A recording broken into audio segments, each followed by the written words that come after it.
This is a presentation on intermittent fasting, a choice for a healthy lifestyle.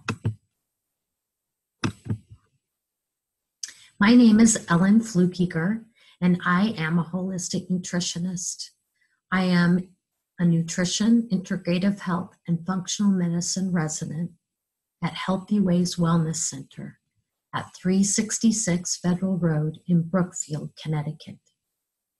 The presentation today is going to cover these topics: the history of fasting, fasting and hunger pangs, 6 myths, what intermittent fasting is, options, benefits, disadvantages, conclusion, and references. Fasting has been a part of human history for millennia. We used to have times before refrigeration, before food preservation, when there was available food. Go out and kill the buffalo, dig up the tubers in the ground, get the berries off the bushes, pick the greens, and eat. But there are times when the food was not available. There was not a buffalo to kill, or the weather changed and there wasn't berries to pick off the bush. So there were also times of famine or fasting. Our bodies have evolved to adapt to both of those kinds of environments, a time for eating and feasting and having plenty of food, and other times when there's less food, where we fast or there's famine. Fasting has also been a part of spiritual practices for millennia as well. Fasting connects you to your inner self. It gives your body a chance to renew and rejuvenate, a chance to have your mind reflect upon gifts and blessings and connections with God. In 1950, there was a period of time where fasting became very trendy. Fasting was used to reduce weight, to reduce calories. And so for a period of time, people were trying to do that. But there was not the epidemic right now that there is currently today of obesity and overweight. And so fasting kind of drifted away. It has been rediscovered in the last few years because we have such an epidemic of individuals, up to 70%, who are overweight or obese, and chronic disease is on the upswing. Intermittent fasting can address both of these issues. It can address weight loss, and it can address metabolic health. One of the big concerns that most people have with intermittent fasting, or fasting in general, is they are going to be hungry. They're going to have those pangs that are going to drive them to eat. And they're going to feel miserable if they don't eat.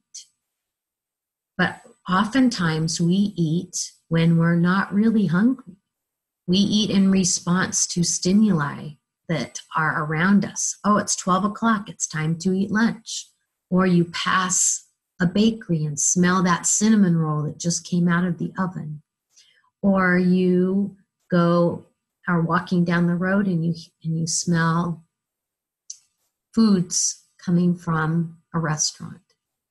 All of these things stimulate our hunger, and our stomachs rumble and we feel like we need to eat.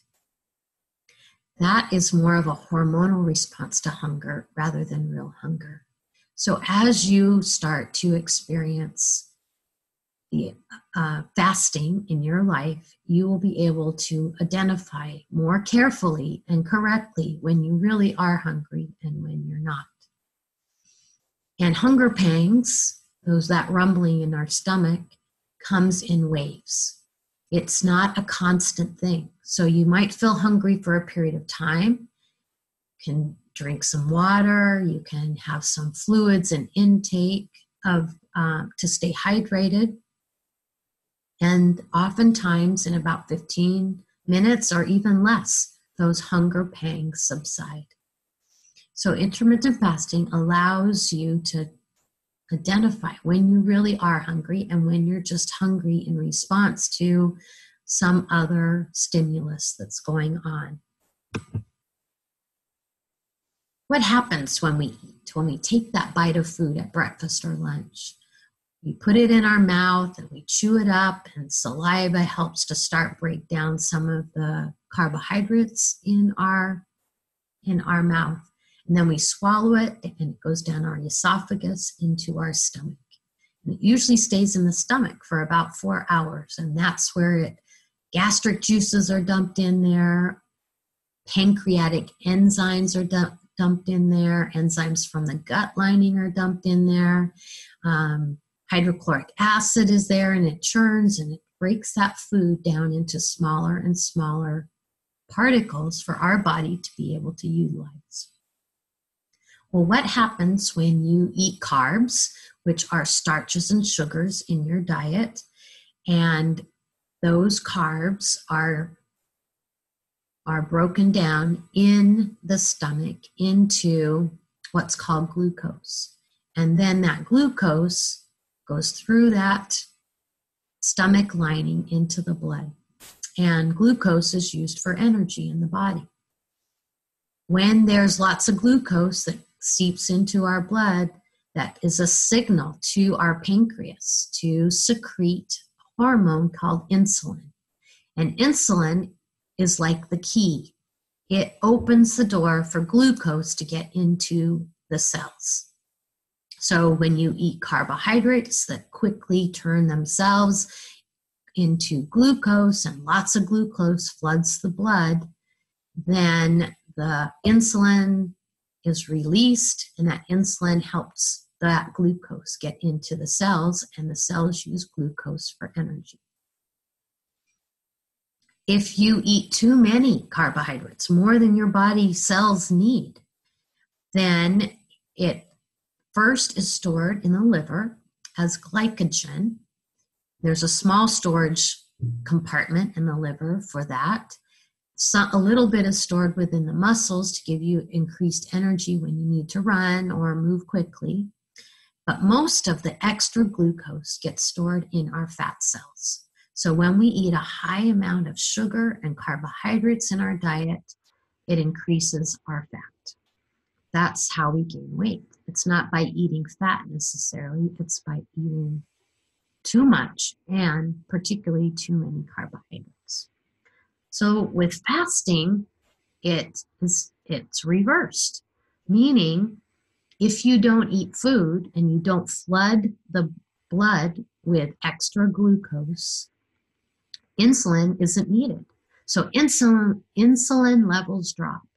And since there isn't a lot of glucose in the body, then it signals the body to release some of its storage. So it goes to the liver and it uses that glycogen to turn it into glucose and give your body energy. And once the glycogen reserves are used up, then the body next goes to the fat cells. And it takes those fat cells and it breaks it down into what are called ketones. And ketones are an alternative way to fuel the body, opposed to glucose. So with fasting, you reverse the level. Instead of having all this glucose in the body, blood, and then all this insulin drops and then glucose drops. This is a concern for diabetics because their blood glucose is high and their insulin is high. And intermittent fasting is a great partnership to diabetic treatment. Let's talk about a few of the myths that some people have put out there about fasting and see if we can't understand them a little bit better. The first one is that fasting puts you in starvation mode, that your metabolism is going to tank, that you're going to have low energy and you're not going to be able to do what you need to do. Starvation is something that we don't want. We want to have the energy. We want to have the ability to go to work and to function. When you fast, have periods of time of voluntarily not eating food.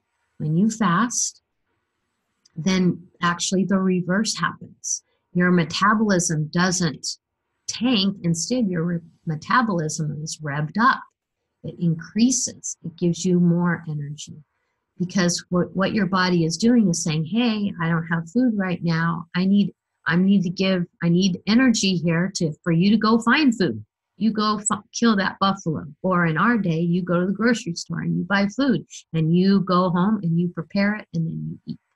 So the metabolism instead revs up and you don't get into this starvation mode where your body is depleted. Another myth is that you're going to start burning muscle.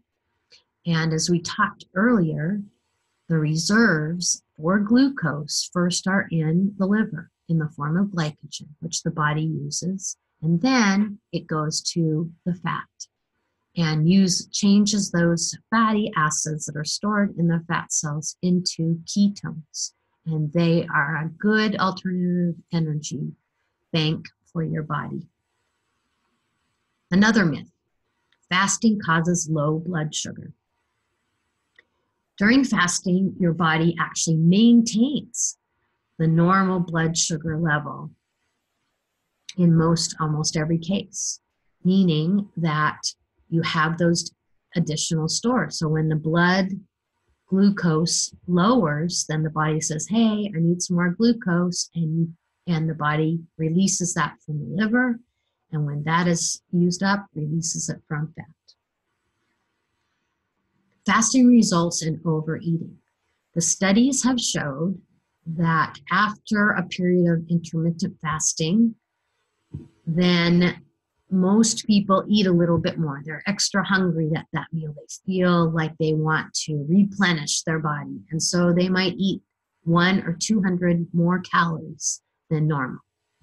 But if they continue in this way and ate 100 or 200 calories every meal, then they're going to have an increase in calorie intake.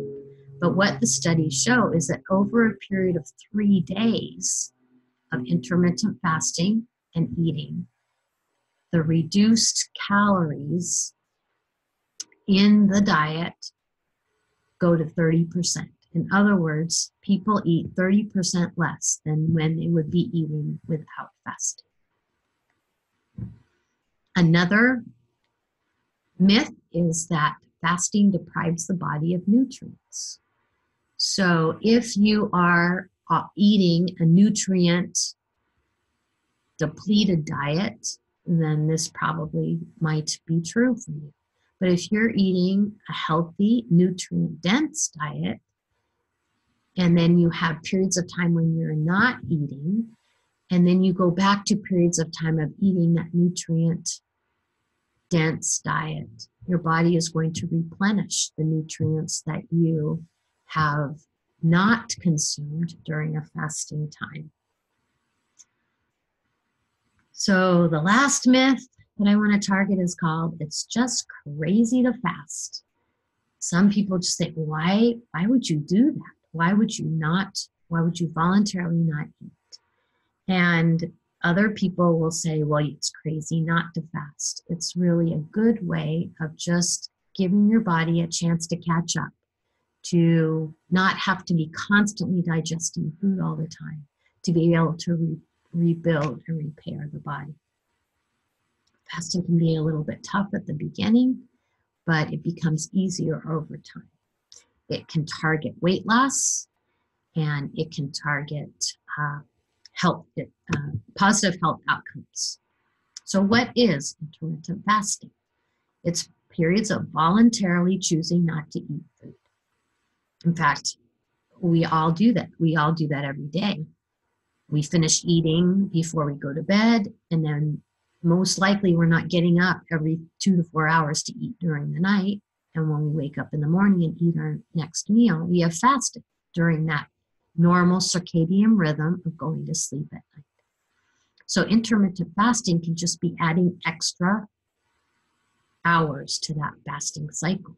So you finish eating at 6 o'clock and you don't eat again until the next day at 10 o'clock. You are extending that fasting time so your body has a longer time without food and a shorter time that it's taking in food.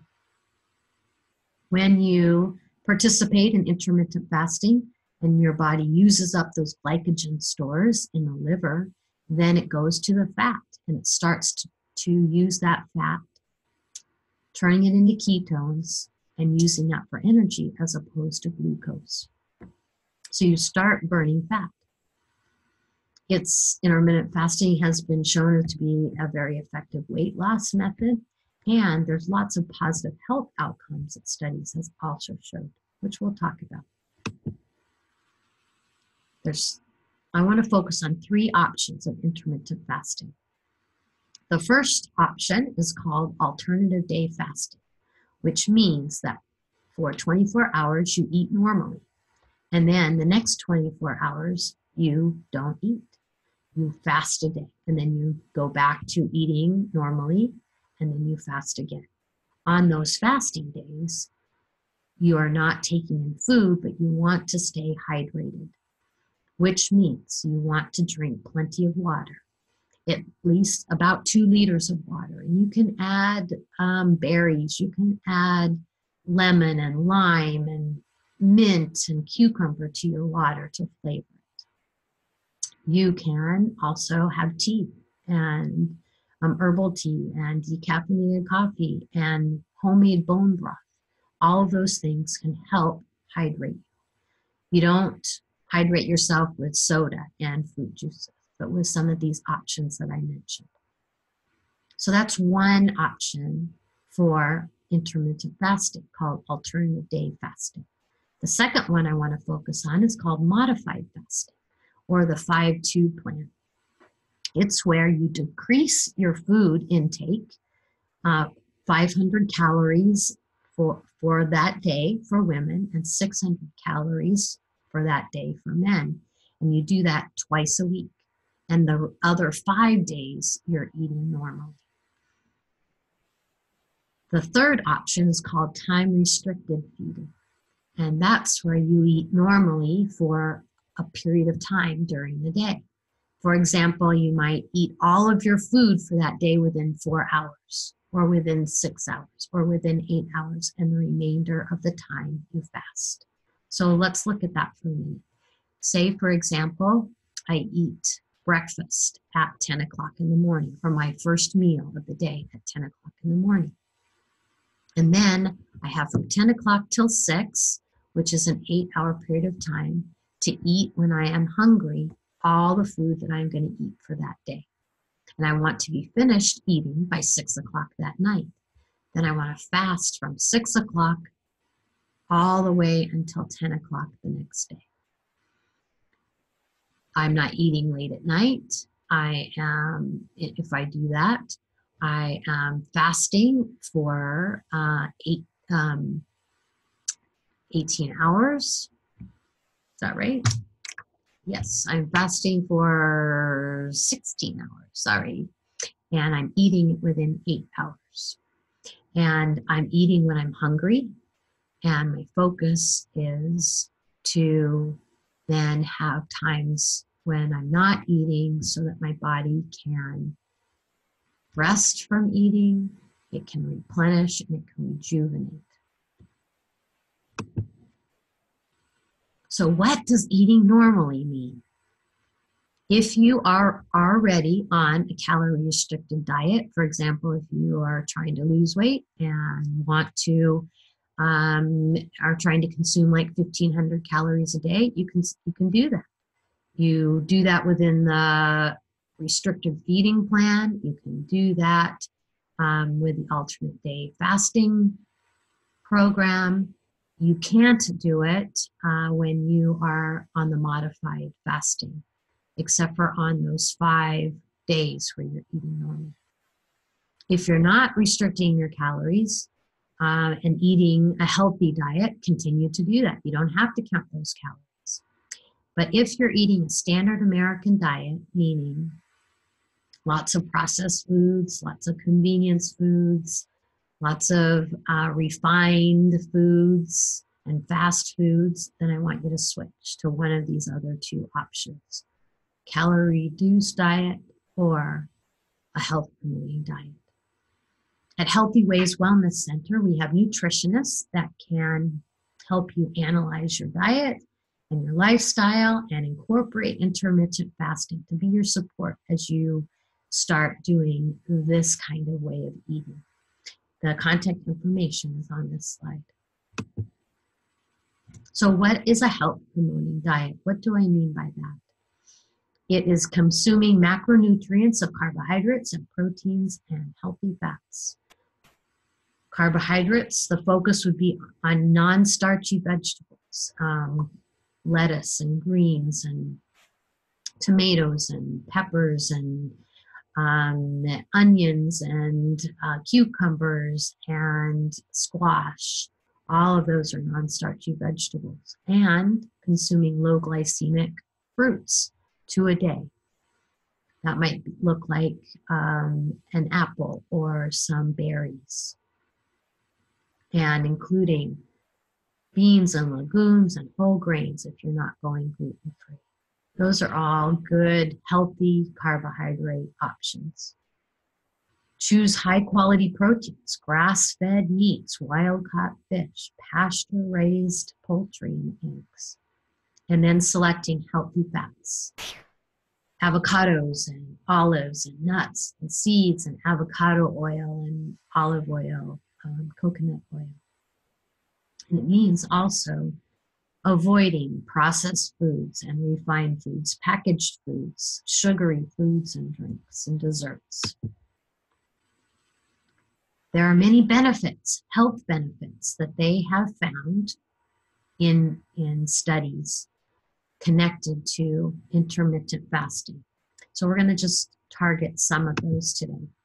First of all, you have over a period of time, you decrease your calorie intake. You eat less, and that promotes weight loss. Your cardiovascular markers improve.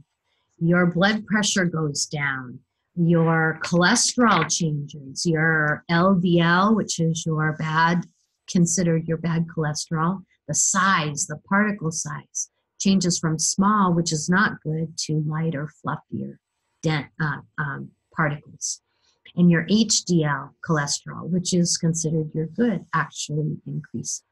Your triglycerides decrease. Lots of benefits cardiovascularly with intermittent fasting. Stroke risk is reduced. Again, these have been found in studies. The diabetic markers improve. So this is a huge area because, as you noticed, when we were talking earlier about intermittent fasting, that when you don't eat, your blood glucose isn't high. Your insulin isn't high. It decreases. And your body has a chance to then use ketones for energy rather than glucose. Cancer risk is reduced. Inflammation is lowered. There's inflammatory markers like CRP protein, and that you can be tested for, and that decreases.